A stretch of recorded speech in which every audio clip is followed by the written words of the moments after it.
ৰাজ্যত আৰম্ভ হল pilot project আৰু এৰি দিয়া হৈছে পানী আৰু পানী এৰি দিয়াৰ পাছতে হুহুৱাই আহিছে পানী যিকোনো মুহূৰ্ততে খেতি পথাৰত পানীয়ে প্ৰৱেশ কৰিব আৰু কেনেদৰে প্ৰৱেশ কৰিছে পানীয়ে সমস্যাৰ এই মুহূৰ্তত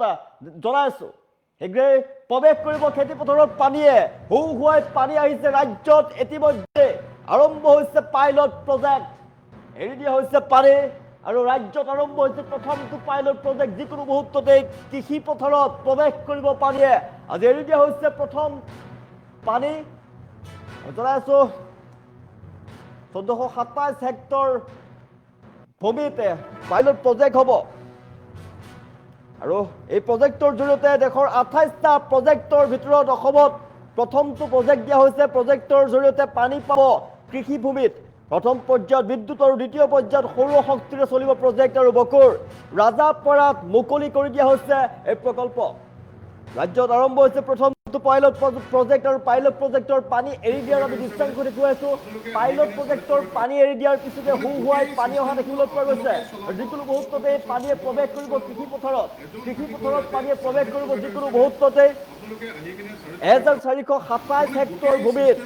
পানী যোগান ধৰা হ'ব এই প্ৰজেক্টৰ জৰিয়তে আৰু 28টা প্ৰজেক্টৰ ভিতৰত অসমত প্ৰথমটো প্ৰজেক্ট আৰম্ভ কৰা হৈছে আৰু প্ৰথম পৰ্যায়ত বিদ্যুৎ আৰু দ্বিতীয় পৰ্যায়ত সৌৰ শক্তিৰে চলিব প্ৰজেক্ট বকুৰ ৰাজাপাৰাত মুকলি কৰা হৈছে প্ৰকল্প ৰাজ্যত আৰম্ভ হৈছে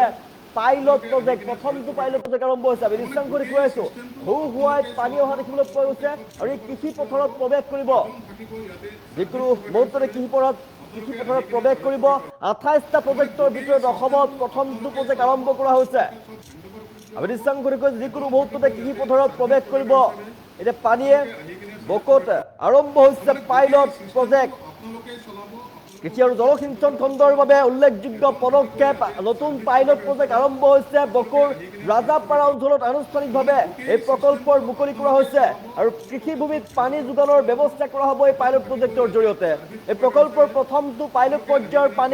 পাইলট প্ৰজেক্টৰ পানী আনুষ্ঠানিকভাৱে এৰি দিয়া হৈছে আৰু ইয়াৰ পাছতে হুহুৱাই পানী অহা দেখিবলৈ পোৱা গৈছে আৰু এই পানী ফেনে ফুটুকাৰে পানী আহি আছে আৰু এই পানীয়ে কৃষিভূমিত যিকোনো মুহূৰ্ততে প্ৰৱেশ কৰিব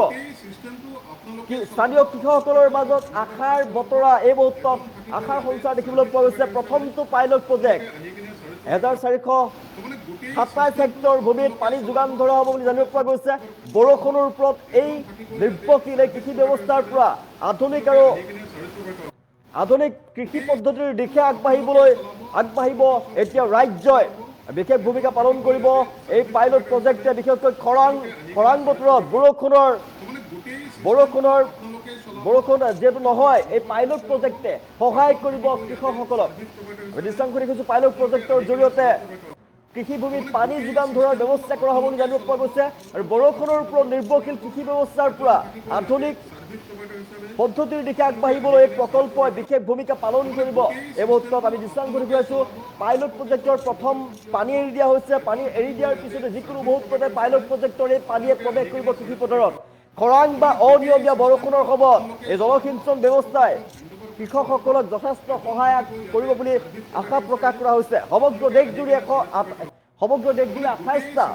পাইলট প্ৰজেক্টৰ ভিতৰত অসমৰ এই প্ৰকল্পই প্ৰথম আৰু সফলভাৱে আৰম্ভ হোৱা প্ৰকল্প আমি দৃশ্যাংশ দেখুৱাইছো অসমৰ বাবে ভাল খবৰ গৌৰৱৰ খবৰ আৰু ৰাজ্যখনৰ কৃষি উন্নয়ন আৰু জলসম্পদ ব্যৱস্থাপনাৰ ক্ষেত্ৰত নতুন অধ্যায়ৰ সূচনা প্ৰকল্পটোৰ প্ৰথম পৰ্যায়ত বিদ্যুৎ শক্তিৰ সহায়ত পানী যোগান চলোৱা হ'ব দ্বিতীয় পৰ্যায়ত সৌৰ শক্তিৰ সহায়ত সম্পূৰ্ণ প্ৰকল্পৰ পানী চলোৱা হ'ব বুলি জানিব পৰা গৈছে সৌৰ শক্তিৰ ব্যৱহাৰে দীৰ্ঘম্যাদীভাৱে কৃষকসকলক ব্যয় হ্ৰাস কৰাৰ সম্ভাৱনা আছে আমি দৃশ্যাংশ দেখুৱাইছো ইতিমধ্যে প্ৰথম পাইলট প্ৰজেক্টৰ পানী এৰি দিয়া হৈছে আৰু পানী এৰি দিয়াৰ পিছতে এনেদৰে হুহুৱাই পানী সোমাই পৰিছে আৰু এই পানীয়ে প্ৰৱেশ কৰিব কৃষি পথাৰত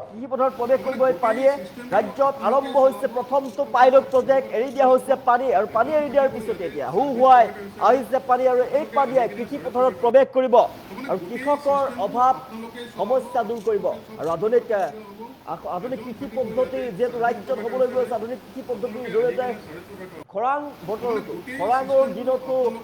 খেতি পথাৰত সুন্দৰভাৱে খেতি কৰিব পাৰিব আৰু প্ৰথমটো পাইলট প্ৰজেক্ট ইতিমধ্যে আৰম্ভ হৈছে অসমত আমি দৃশ্যাংশ দেখুৱাইছো অসমবাসীৰ বাবে আটাইতকৈ ভাল খবৰ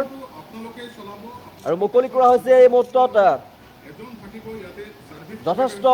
ৰাইজ উপস্থিত আছে সেই অনুষ্ঠানৰ নতুন যি প্ৰকল্প আছিলে পাইলট প্ৰকল্পৰ পানী এৰি দিয়া হৈছে আৰু পানী এৰি দিয়া হৈছে আৰু সেই পানী হুৱাই অহা দেখিবলৈ পোৱা গৈছে আৰু যিকোনো মুহূৰ্ততে সেই পানীয়ে প্ৰৱেশ কৰিব কৃষি পথাৰত খৰাঙৰ দিনত কেনেদৰে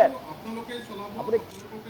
পানী পাব আমি দৃশ্যাংশ দেখুৱাই আছোঁ এই দৃশ্যাংশ দেখুৱাই আছোঁ প্ৰথমটো পাইলট প্ৰজেক্ট আৰু খৰাঙৰ দিনত কৃষকসকলক লাভান্বিত কৰিব কৃষকসকলে ইয়াৰ দ্বাৰা পানী যোগান ধৰা হ'ব এই পাইলট প্ৰজেক্টৰ জৰিয়তে কৃষকসকলক যথোপযুক্ত যিমান পানী লাগে কৃষি পথাৰত যিমান পানী লাগে পানীৰ অভাৱ পূৰণ কৰিব কাৰণ খৰাঙৰ দিনত আমাৰ পথাৰ যিহেতু খৰাং হৈ থাকে পানীৰ বাবে অসুবিধাৰ সৃষ্টি হয় তাৰ বাবে এই ব্যৱস্থা কৰা হৈছে প্ৰথমটো পাইলট প্ৰজেক্ট আৰম্ভ হৈছে আৰু এৰি দিয়া হৈছে পানী দৃশ্যাংশ দেখুৱাইছো প্ৰথমটো পাইলট প্ৰজেক্ট আৰম্ভ হৈছে কৃষি জলসিঞ্চন খণ্ডৰ বাবে এটা ভাল খবৰ নতুন পাইলট প্ৰজেক্ট আৰম্ভ হৈছে বকুৰ ৰাজাপাৰা অঞ্চলত আনুষ্ঠানিকভাৱে প্ৰকল্প আৰম্ভ কৰা হৈছে বৃহৎ পৰিসৰত কৃষিভূমিত পানী যোগানৰ ব্যৱস্থা কৰা হ'ব এই প্ৰকল্পৰ জৰিয়তে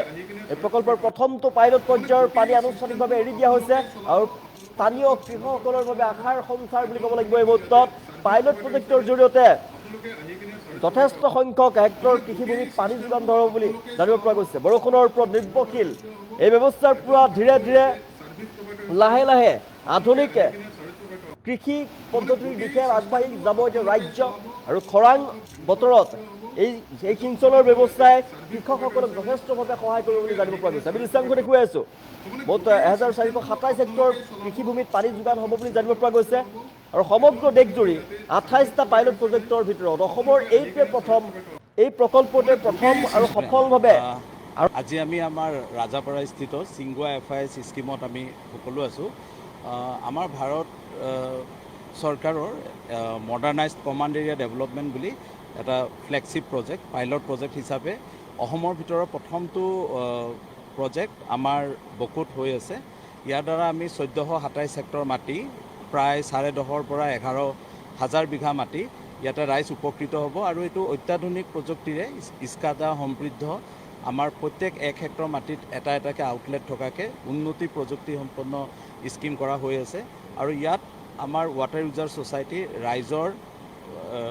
সম্পূৰ্ণ সঁহাৰি থাকিব তেওঁলোকে নিজে স্কিমটো চাব আৰু 5 বছৰ এই স্কিমৰ মেইনটেনেন্সখিনি কণ্ট্ৰেক্টৰে চাব গতিকে এইটো স্কিম আমি সফল কৰিবলৈ আমি যত্ন কৰিম আৰু ইয়াৰ দ্বাৰা যাতে এনেকুৱা আৰু স্কিম আমি এই অঞ্চলত আৰু ল'ব পাৰোঁ তাৰ কাৰণে আমি চেষ্টা কৰিম এই প্ৰজেক্টটোৰ প্ৰথম ফেজত প্ৰায় 34.84 কৰোৰৰ হ'ব প্ৰথম পৰ্যায়ত তাৰপিছত আমি ইয়াক আৰু এৰিয়া বঢ়াবলৈ বা আৰু কিবা আৰু বঢ়াব পাৰোঁ নেকি আমি আকৌ চাম হয় এক্সটেনশ্যনৰ কাৰণে আৰু চাম এতিয়া প্ৰথম ফেজত 34.8 CRৰ হ'ব আৰু হয় সেইটো আমি ছেকেণ্ড ফেজত আমি বস্তুটো চাম যেতিয়া আমি গোটেই প্ৰকল্পটো বৰ্তমান বিজুলীৰে ইলেক্ট্ৰিচিটিৰে চলিব কিন্তু পিছত আমি সেই গোটেই পাৱাৰখিনি ছ'লাৰ এনাৰ্জিৰে ৰিপ্লেচ কৰিবলৈ আমি চেষ্টা কৰিম সেইটো আমি পিছৰ ফেজত আমি ছেকেণ্ড ফেজত চেষ্টা কৰিম সেইটো সেই হিচাপে আছে আনন্দিত আৰু উৎফুল্লিত এইটো এটা পাইলট প্ৰজেক্ট ভাৰত চৰকাৰে ৰূপায়ণ কৰি আছে সমগ্ৰ ভাৰতবৰ্ষতে গতিকে এওঁলোকে জনোৱা মতে বা এওঁলোকে অৱগত কৰা মতে এইটো অসমত প্ৰথমটো স্কিম গতিকে সেই প্ৰথমটো স্কিম আমি বকচাগাঁওবাসী পাবৰ কাৰণে সক্ষম হৈছোঁ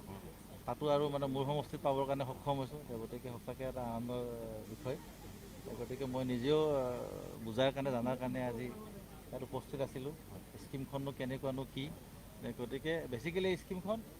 পাইপ লাইনেৰে আমাৰ মানে পানী দিয়াৰ ব্যৱস্থা কৰিব এতিয়া খেতিয়কক পূৰ্বতে আমাৰ কি আছিলে হাতানপৰীয়া যিটো আমাৰ ব্যৱস্থা আছিলে পানী এক জেগাত আমি এটা ডেম এটা বনাওঁ সৰুকৈ ডেম এটা বনাওঁ আৰু ডেমৰ পানীটো আমি কি কৰোঁ কেনেলৰ জৰিয়তে লৈ যাওঁ কেনেলটো আমি বনোৱাৰ কাৰণে বহুত আমাক মাটিৰ প্ৰয়োজন হয় জেগাৰ প্ৰয়োজন হয় আজিকালি আপোনালোকে জানে মাটিৰ ভেলু বাঢ়িছে আজিকালি মানুহে মাটি দিব টান পায় আৰু কেনেলৰ জৰিয়তে পানী লৈ গ'লে আপোনাৰ পানীৰ ৱেষ্টেজ বহুত হয় আপোনাৰ আৰু আপোনাৰ যিটো এঢলীয়া হ'ব লাগে ইমান চাপ'জ আমি এটা 2 কিলোমিটাৰ ৰাস্তা আমি যদি অতিক্ৰম কৰি আমি যদি পানীটো নিব লাগে এই এঢলীয়া শ্লপটো মেইনটেইন